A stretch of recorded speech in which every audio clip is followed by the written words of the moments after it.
ایک ملک ہے جس کی مٹی کے نیچے سونا دفن ہے، اسپتال تباہ اور دنیا اب بھی خاموش تماشائی بنی ہوئی ہے۔ لوگوں کے نصیب میں بھوک، خوف اور لاشیں لکھی جا چکی ہیں۔ کب تک سونا انسان کے خون سے زیادہ قیمتی سمجھا جائے گا؟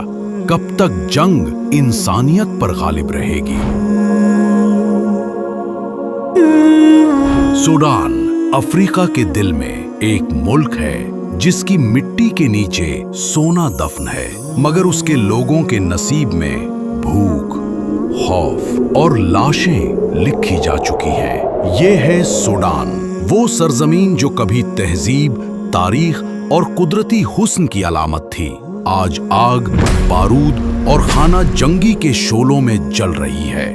اپریل 2023 سے سوڈانی فوج اور باغی گروہ ریپڈ سپورٹ فورسز اقتدار اور وسائل کی جنگ میں ایک دوسرے کے سامنے ہیں۔ 1,50,000 سے زائد لوگ مارے جا چکے، 14 ملین اپنے گھروں سے بے گھر ہو گئے، 3 کروڑ سوڈانی آج انسانی امداد کے منتظر ہیں۔ خوراک ختم، پانی نایاب، اسپتال تباہ اور دنیا اب بھی خاموش تماشائی بنی ہوئی ہے۔ الفاشر میں 2000 بے گناہوں کا قتل عام ہوا، خواتین اور بچے چیخ رہے ہیں، مگر ان کی آواز کسی ایوان اقتدار تک نہیں پہنچتی۔ یہ وہی سرزمین ہے جس کی گود میں نیل کے کنارے اہرام کھڑے تھے، جہاں کبھی زندگی مسکراتی تھی۔ آج وہاں لاشوں کی قطاریں اور خاموش قبریں ہیں۔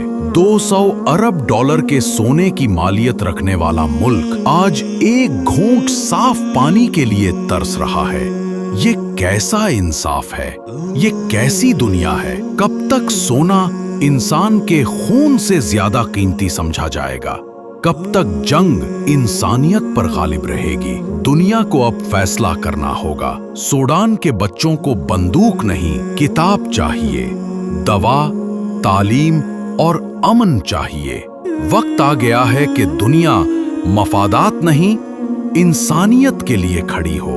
سوڈان کے آنسو ہماری خاموشی کا امتحان بن چکے ہیں۔